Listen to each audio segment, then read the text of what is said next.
Blessed by Hontach. I wouldn't mind getting Malevolence. It doesn't matter though if it doesn't give me Malevolence, it doesn't matter because we can just eventually farm it. But it's a 14% chance to hit either of the Malevolence. Or 7% for the T1.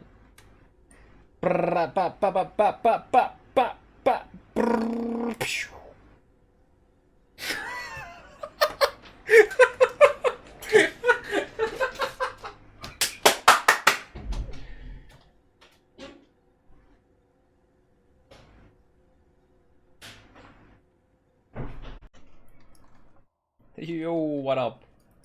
How are you doing, guys? Hope you're having a good day.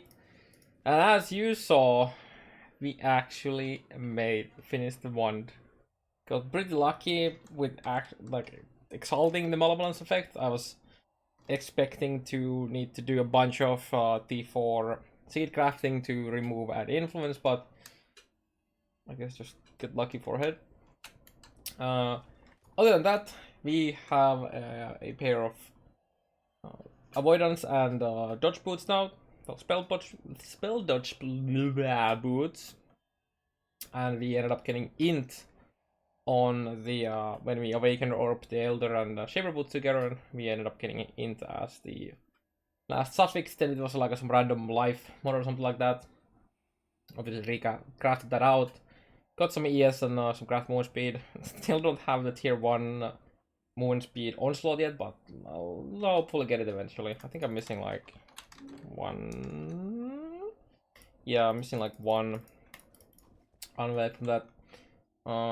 So the reason why I ended up going for the Elder Boots is because we could remove one of those ES rolls, the percentage. So T1 percentage versus T1 flat. The flat is slightly better because so the base ES from Sork Boots is 49, which is the same as the top roll on the seating roll. So that means that 100% energy shield, which just doubles the value, is practically the same, except we have 20% extra quality, so the flat ends up actually being better. And I still need the 28 qualities. So hopefully if we do need that, need to remove that energy shield percentage for a 45, which we can then just do attack roll. I would just do probably remove defense and then augment attack. I don't remember if there's any attack suffixes, but if there is no attack suffixes, then I would just do remove non-attack and get attack. So that would save a socket. So instead of having 45 trailing here, I could just have a shield charge faster attacks here, and we would get an open socket. Other than that, I finally switched to the other helm. I recrafted the resistances a bit. And the reason I actually got to finally get this helm and not feel bad about it is I just recently, as in yesterday, managed to get my second, well actually this is my third Thread of Hope, but the second that I found, I deployed like 6 times without getting, or even 7 times without even getting a small. Actually, wait, no, I did end up getting a small on it. On the 7th Divine, and I used this a tiny bit. I could actually slam it back in. I have resistances, so I'm fine for that. That's why we needed some resistances here. And then on the next Awakener kill, I ended up getting a minus 11% small. So now we have Face Acronized, we have 100 Scampi, which is skill effect duration and 10% dot multi. And then we have this 4% attack block with some ES from the shield, so that's another 40% ES from the shield, and hopefully eventually we get a titanium as well. And now that we're looking at the shield, I ended up getting a chance to shock attackers for 15% damage taken, which, if I remember correctly, ends up being like somewhere between 6 and 9% more damage whenever it does proc for the 4 seconds with max wither stacks. Other than that, no changes. I still need a defense out for the gloves before I can even double corrupt them, and I can't even do that because I don't have a replacement if that fails. And what's funny, as you can see, I'm still using a 5 link while basically having a mirror tier wand.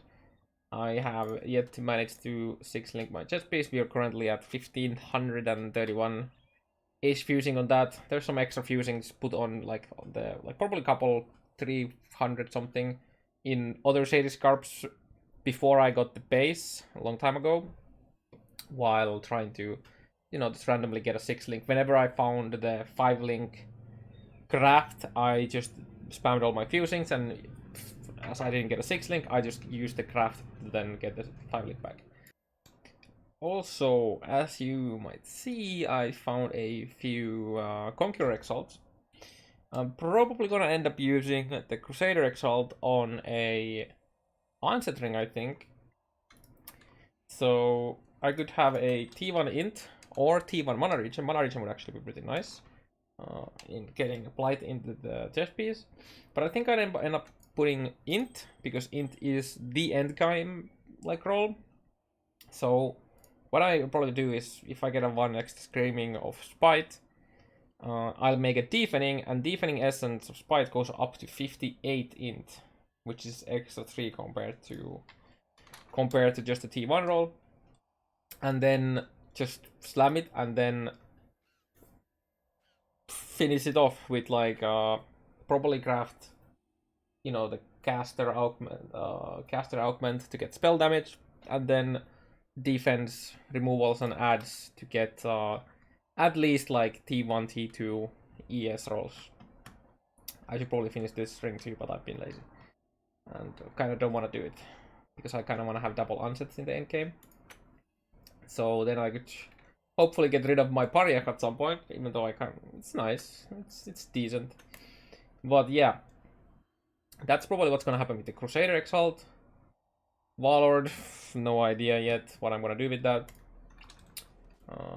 Other than that, oh yeah, I ended up finding another damage over time medium class jewel, and we are gonna make it exactly like this because I still don't have Chaos multi.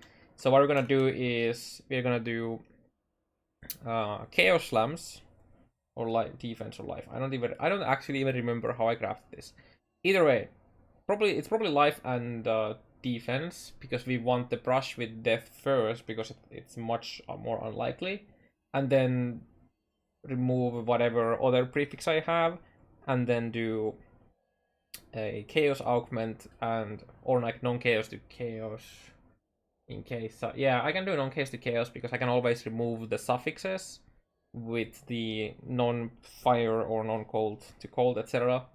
So I can do that until I hit the exposure therapy. So that's gonna end up being a 20% dot multi that way. So that's probably another thing I try to craft as well. Other than that, I'm pretty close to having fully set up Atlas. There's some random maps that I'm missing. Not that many. I think it's mainly just uniques. 1, 2, 3, 4, 5. Yeah, it's literally just unique maps that I'm missing right now for the bonus. And then for awakening bonus, I think there's one map that I'm still missing awakening bonus from, and I don't even know where it is. It should be here somewhere. It's one less. I might be blind. I'm actually blind. It looks like all of them have it. Ah.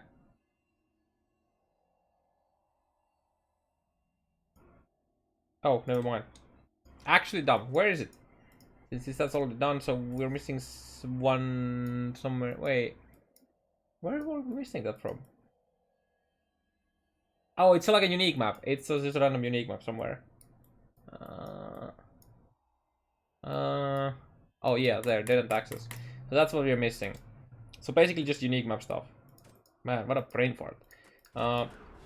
And so what I'm actually gonna do is, this is a bad example now because I have this influence here, but I'll probably remove one watchstone of each of the middle ones.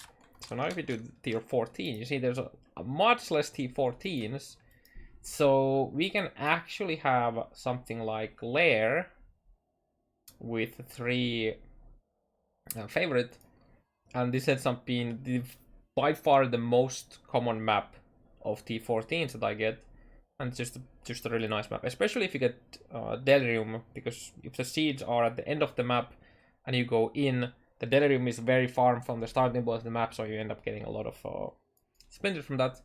Other than that, I have Chateau, because Chateau is just a nice T16 and it has a really good adjacent maps on its own region. Then we have Dunes. Dunes is mainly because it just like deleting or like getting seeds done or deleting some master missions and whatnot. Super fast map for that, and it's adjacent to 3 incredibly good maps. There's Underground Sea, there's Crystal Ore, which is really good for Metamorph, and then there's Excavation, also decent for Metamorph. And well, obviously we can't drop it if you're running ST11, but if we drop a stone from here, but these 2 alone are just absolutely massive. Also already mentioned lair. I still have Acid Caverns as my favorite here, because I still do want to get at least 1 more Paria for the Summoner, the MF Summoner. So that would be nice, so we're still doing that. Then we just have a currently Tropical Island here. So when I have the setup like this, by far the most common T10 is gonna be Tropical Island, and Tropical is just again a super fast map to just rush through for some missions and whatnot, and getting seeds, so it's just really nice. And then we have a T16 arcade here. So I have 2 T16's favorite. I have 1 T15 and 1 T14, so I'm able to run those maps the most, like them. And the idea behind doing this is so you can I can remove a lot of the T14 from Atlas. Is I will get influence in each of these corners. I'll actually run them all the way to the like complete all of the maps, but I don't do the kill yet, because obviously we are at Awaken level 7, so I don't want to do that because I want to increase the chance of getting all the good stuff, like more drops. So I'll end up doing that on all of them, and then I run all of the 4 bosses in a row, and then Awakener. So that way I only need to replace and remove the Watchstones like anywhere between 20 to 40 maps. Give or take a bit. Usually they don't spawn on the first map, so if we were to get the shortest one, which is the 5 maps, that would be like 20, but it doesn't spawn usually on the first always, so it's gonna be a bit more than that. And then obviously if we get the 9, then that's gonna be like 38. Yeah, 38. Or again, plus probably 5 map, like a few maps, so like 40. And so there's that. So that way I make sure that I always do Awakener and the Conquerors at Awakener 8. But I ended up spawning the influence here when I did my Wall Temple, so now we have influence here. So we'll start doing it after that. And probably been thinking, why on earth I'm taking these maps specifically? Sorry, these regions specifically. There's a bunch of good maps on the other region as well. And the biggest reason for that is actually not that the maps in general are good, but the amount of tier 16s I get that way. So whenever the Conqueror spawns, you know, when you've run the maps, you run all the maps here and then you spawn the Conqueror. It takes 1 random map from the region, and I have not seen any visible cues that it would pick based on favorites. And even then, even if it did pick based on favorites, you could then even further alter the chance for your favor. So I want to get as many T16 Conqueror fights as possible to get 85 item bases from them, such as all the helms for minus resistances, exploded chest, and there's a bunch of other good stuff. So because all of the corner ones have the most amount of T16, so if we like, for example, compare here, we have 4016, and then we have what 1, 2, 3, 4, 5, 6, 7, 8 other maps. So that's 1 in 3 of the Conqueror actual, like when we spawn it, is gonna be T16 on average. And then here it's a bit less chance, tiny bit less here, and the same here. So if I wanted to truly minimax the amount of these 16 maps for the Conqueror fights, I would only do New Bastir.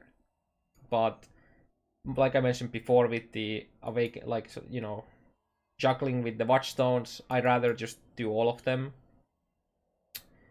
Set up them all and then go for all 8 on them. So yeah, that's currently the Atlas. Eventually I'll probably do some other stuff, but for now that's what I'm doing. What else? Oh, I completely remade my garden. Actually twice now. I made it on stream yesterday once. And actually I can quickly show you what that garden looked like. So here is the garden that I made on stream. And the idea here is, so originally I had 8 T1s of each color. So right now, as you can see, there's 9 total. So there's 1 for T3s and 4s of each color here. And then there was 1 for, this was purely for T2s, but you could also use it for T3s by just switching the, so these seeds here don't actually, they grow, but you can't collect them because they're outside of the collector. So by switching these to T2 seeds, you could then grow T3s here as well if you wanted to. But the issue with that is that I don't have the dispersive setup for that. But again, it doesn't matter because I did, the point here is so I can get rid of T2 seeds because I'm starting to get a lot of T2 seeds, and now with the buffed storages, so normal storage tank gets 1,000 life force now, and then there's a upgraded version, there's advanced, that gets all the way to 5,000.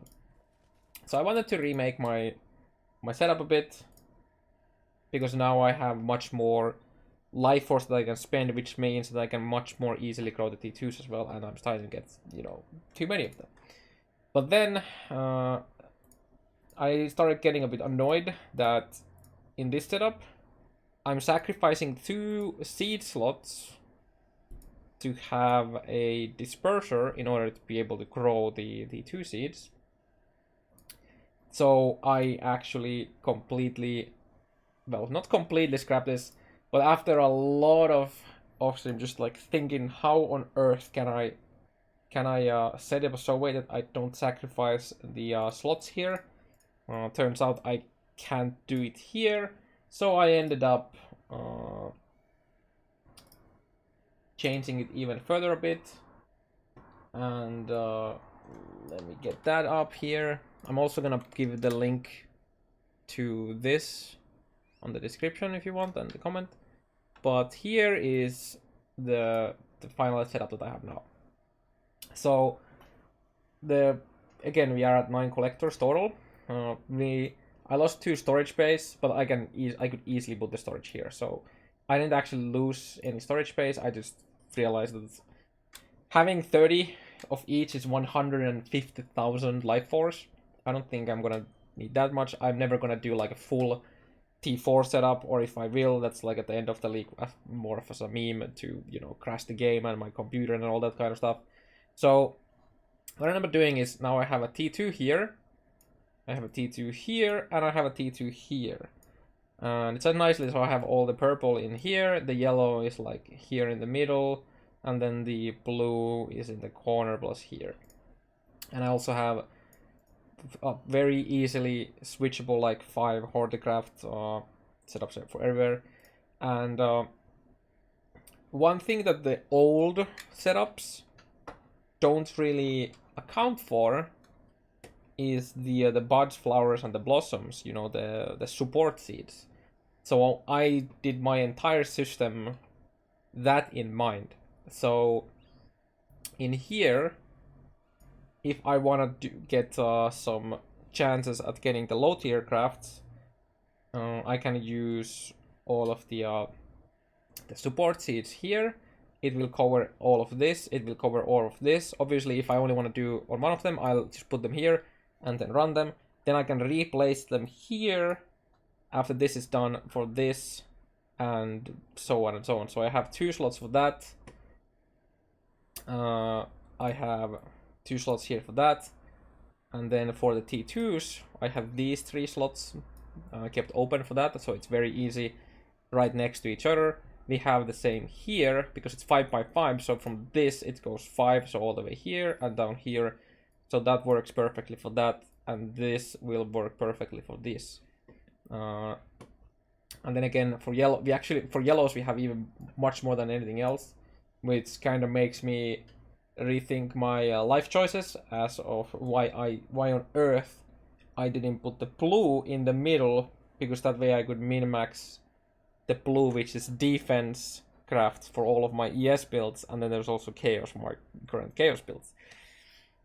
But I don't think I'm gonna be doing any changes to that. But yeah, sadly we can't do them on here, except, for example, we could if I can plant them all the, like, let's say I want to get some defenses out of I don't know how well you actually see this. Now my face facing that much in the way, so I could use all of them this by just first running this with like some bad seeds and then placing them here, then run that, place them here, and then run that again. It's not a big deal to move them, so I don't mind, but it would have been a bit more convenient to have the blues here rather than think about it.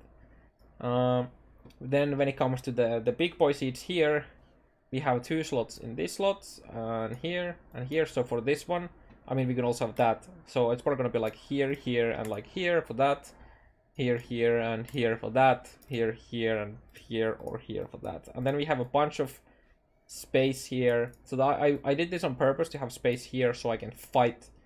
And originally I had the blues here in my previous setups, but the blue is by far the most trippy with the devourer like snakes that shoot at you. So I wanted to have them in the here so I can have like a nice little loop that I can, like, or like a circle I can around them for easier tanking. And this is also a place where you can kind of block the monsters, especially if I were to place something in these slots and these 2 slots and then stand here, you can actually snipe them. But yeah, so did this. I spent way too much theory crafting, and then once that was all done, at least it was easy to make. And it's super easy to switch all of the horde crafts, because these 3 are for that, these 3 are for that, these 2 are for this, and then these 3 are for this. And then here it's again from here all these 3 and these 3. So all the T1 seeds are, well, most, with the exception of this one, all of the T1 seeds are really nicely accessible, especially these 2 times of each if I just want to do some quick stuff. And all the crafting stations are also within like 1 flame dust away from each other, so that's why I applied it like that. And you've been probably thinking, why on earth do I have so many T1s to begin with instead of like storage or just nothing? And that is because I want to, whenever I don't generally run them like, you know, do 1 and then do, you know, do them every map or stuff like that. I generally leave them be, or usually I don't even get to fully plant everything when I get Delirium. I'm only doing my harvesting or collecting when I get Delirium, and usually I'll also do it with influence. So you know how we can see the influence here? Every single time I get, for example, Hunter influence, well, it's not every time because I don't have enough seeds for that or enough Delirium orbs for that, but I usually, when possible, I use 1 Delirium orb on a T16 map so that it's a guaranteed full Delirium for the map, so I don't have to worry about it or get unlucky and not get it. 4 full sextants, all scarabs, everything, just go balls to the walls with min-maxing for that, because that's end up giving you so much influence items, and pretty much every single time I end up getting to 10 Delirium rewards as well. And for example, let's go to hideout. I think currently I have like 60 something. You have 84 Chalice Splinters. I got 40 of these in single map. where I had Delirium fragments. That's pretty big. Oh yeah, and speaking of fragment damage, you can see I have a few elders here. I pretty much have a full shaper and actually even Uber Atziri. I should probably do something about this tab. That's probably like 6. Yeah, that's a few shapers, and then we have a few elders and some other stuff. These are mainly going to be used for new character leveling. I should probably choose and go this and hopefully get a shaper or something like that. But yeah, that's all I had for now. I'll see you guys in the next one.